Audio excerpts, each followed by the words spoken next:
Xin chào các bạn. Nhà tiền kinh dịch mình tin rằng đối với đa số người đều biết nó là một cuốn sách để bói toán.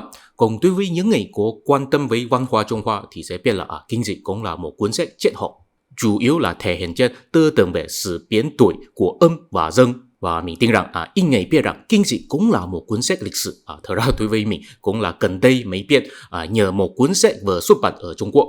Tiến thân tác giả là Lý Thạc, tiến thân ý là tiêu diệt nhà thân. Và theo tác giả Lý Thạc, kinh dịch thật ra là một cuốn sách ghi lại bí mật rằng tại sao nhà Chu từ một bộ là phụ tùng nhà Thân chuyển sang quyết định phản kháng nhà Thân. Tuy nhiên mình không có hoàn toàn đồng ý với tác giả Lý Thạc, chủ yếu là về một điều tác giả Lý Thạc nói rằng nhà Thân là người bản xứ ở Trung Quốc. Còn mình thấy nhà Thân nên là người dân du mục từ Thảo Nguyên Á Âu, có mang lại các loại kỹ thuật tiến bộ, chủ yếu là tổ động và chiến xa chiến mã sau đó chinh phục Trung Nguyên. Thật ra mình cũng tin rằng tác giả Lý Thạc cũng sẽ đồng ý rằng nhà Thân thật ra là dân tộc ngoại lai, chỉ là cuốn sách của ông ấy là xuất bản ở Trung Quốc, cho nên ông ấy không dám nói ra, ông ấy chỉ dám chấp nhận rằng thành phần dân tộc của nhà Thân rất phức tạp, có chịu ảnh hưởng rất nhiều từ bên ngoài. Dù sao tác giả Lý Thạc có sử dụng nhiều sử liệu của Giáp Quốc Văn và tham khảo nhiều phát hiện khảo cổ. Theo ý kiến cá nhân mình, sự giải thích của tác giả Lý Thạc về kinh dịch nói chung là đúng, tức là kinh dịch là viết ra bởi Chu Văn Vương để thí nghiệm và ghi lại những kết quả bói toán để xem xét nhà Chu có khả năng chiến thắng được nhà Thân hay không. Trước khi tác giả Lý Thạc đưa ra sự giải thích này, sử ký của Tư Mã Thiên đã có ghi lại rằng khi Chu Văn Vương bị tù bởi nhà Thân, ngài phát triển 8 quẻ của kinh dịch đến 64 quẻ. Nói đơn giản là theo Tư Mã Thiên, ngay cả trước khi Chu Văn Vương đã có biện pháp sử dụng kinh dịch để bói toán rồi, nhưng khi đó chỉ có 8 quẻ, không có 46 quẻ. Là vì có Chu Văn Vương phát triển cho nên mới có kinh dịch mà chúng ta nhìn thấy bây giờ, tức là có 64 quẻ. Ok, mình tin rằng nhờ tiếng Việt rất tệ của mình để giải thích cách bói toán của kinh dịch cho các bạn, tuy nhiên là hoàn toàn không có hiệu quả, cho nên xin để các bạn tự coi. Ok, ông này là thầy giáo có tên là Phủ Bội Vinh ở Đài Loan. Ông này có đại diện cách bói toán nguyên thủy của kinh dịch. Đầu tiên lấy 50 cổng cỏ thi, sau đó rút ra một cổng. Cổng này đại diện Thái Cờ, cho nên người ta chỉ sẽ sử dụng 49 cổng mà còn lại. Sau đó báo cho thần linh rằng mình muốn hỏi gì. Báo xong rồi, tùy ý phân ra 49 cổng cỏ thi thành hai bên. Sau đó lấy một cổng từ bên tay trái, sau đó phân ra phần còn lại, tận 4 cổng một nhóm. Phân ra xong rồi xem có còn lại mấy cổng. Ông ấy có còn lại một cổng, nếu không có còn lại thì lấy 4 cổng. Sau đó trực tiếp phân ra những cổng cỏ thi ở bên tay phải, không cần rút ra một cổng chết, cũng là tận 4 cổng một nhóm. Phân ra xong rồi xem có còn lại mấy cổng.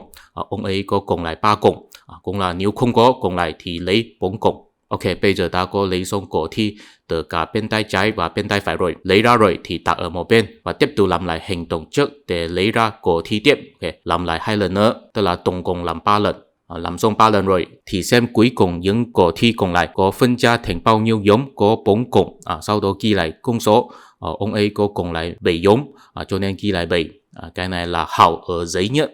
Ok, tại vì trong kinh dịch có 64 quẻ, một quẻ là có 6 hảo, cho nên phải làm 6 lần hành động này để ghi lại kết quả của 6 hảo, ghi lại một cách từ giấy lên trên. Mỗi khi lấy cỏ thi 3 lần rồi thì sẽ còn lại 6 đến 9 nhóm. Ok, 6 và 8 là âm hảo, 7 và 9 là dương hảo. Kết quả mà ông ấy lấy được là 7, 8, 8, 9, 8, 9, cho nên là dương âm âm, dương âm dương.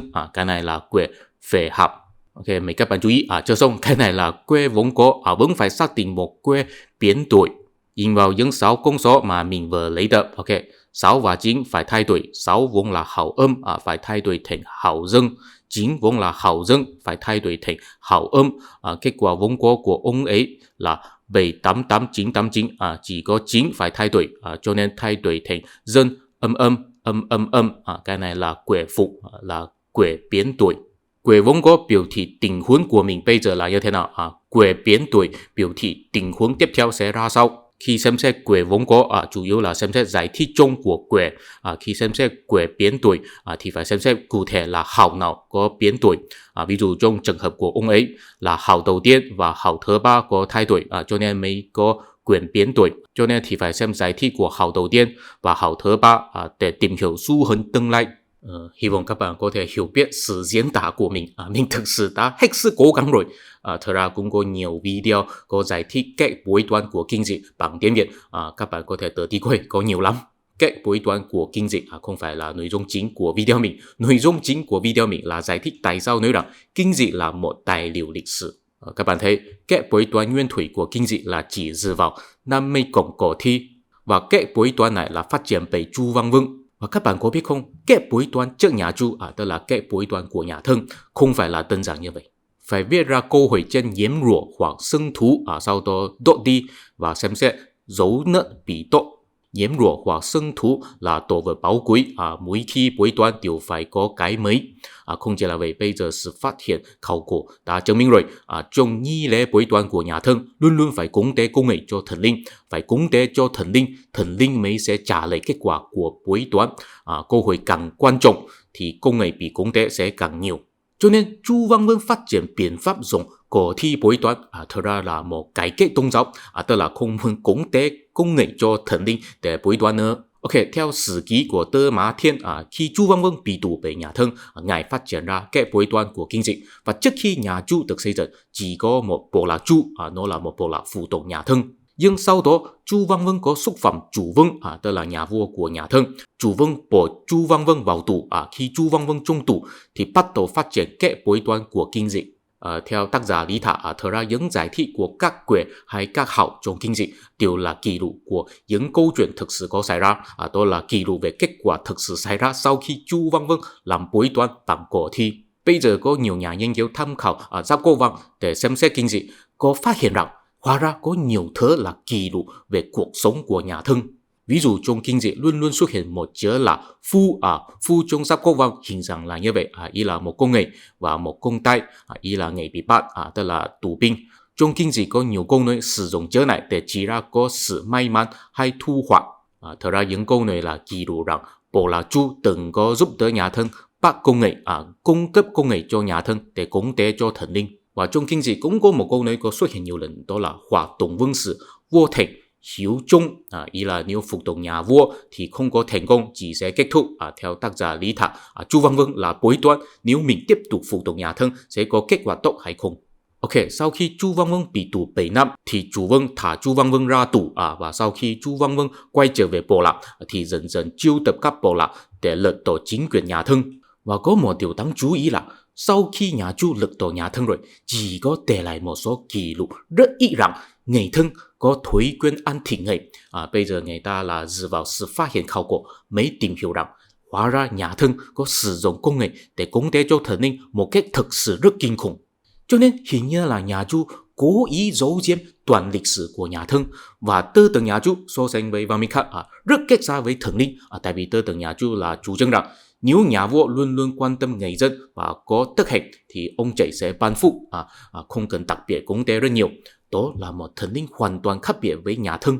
Cho nên chúng ta có thể suy đoán rằng chính là vì nhà Chu từng có nhìn thấy sự sùng bái thần linh của nhà Thân quá đáng sợ, phải luôn luôn bắt công nghệ để cúng tế, và sở dĩ nhà Chu muốn lật đổ nhà Thân chính là vì không chịu tự kết sùng bái thần linh của nhà Thân nữa. Nhưng mấy các bạn chú ý, nhà Chu chỉ là không thể đồng ý về cách sùng bái thần linh của nhà Thân. Nhà Chu không có phản đối thần linh của nhà Thân. Tại vì thần linh tối cao của nhà Thân gọi là tế, tế của hoàng đế, hình dạng của Giác Quốc Văn là vậy. Thật ra đó là sao Bắc Cờ.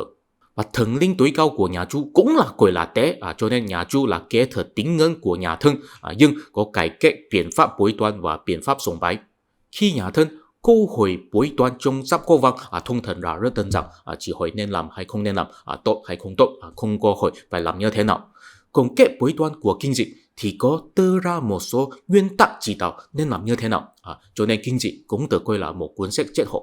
Cho nên Chu Văn Vương phát triển kết bói toán của kinh dị mục đích cũng bao gồm muốn tìm thấy một số quy luật thiên liêng, hay là nói đơn giản là thiên đạo, không muốn luôn luôn dựa vào câu trả lời của thần linh. Và đó chính là tinh thần cốt lõi của văn minh Trung Hoa, tôn kính thần linh nhưng không gần gũi. Có thể nói rằng nhà Thân có mang lại nhiều kỹ thuật cho Trung Quốc, thậm chí bao gồm tín ngưỡng, nhưng tinh thần của văn minh Trung Hoa là sau khi nhà Chu phản kháng nhà Thân mới thức dậy đối với mình tinh thần mà tôn kính thần linh nhưng không cần quý, thực sự là một di sản rất quý báu của văn minh Trung Hoa. Nhưng đáng tiếc là sau khi nhà Hán, tinh thần này có triệu chứng là càng ngày càng máy móc, cuối cùng mất đi tính sáng tạo. Và mình sẽ nói về điều thôi trong video hội viên, hy vọng có thể các bạn trong video hội viên. Cảm ơn.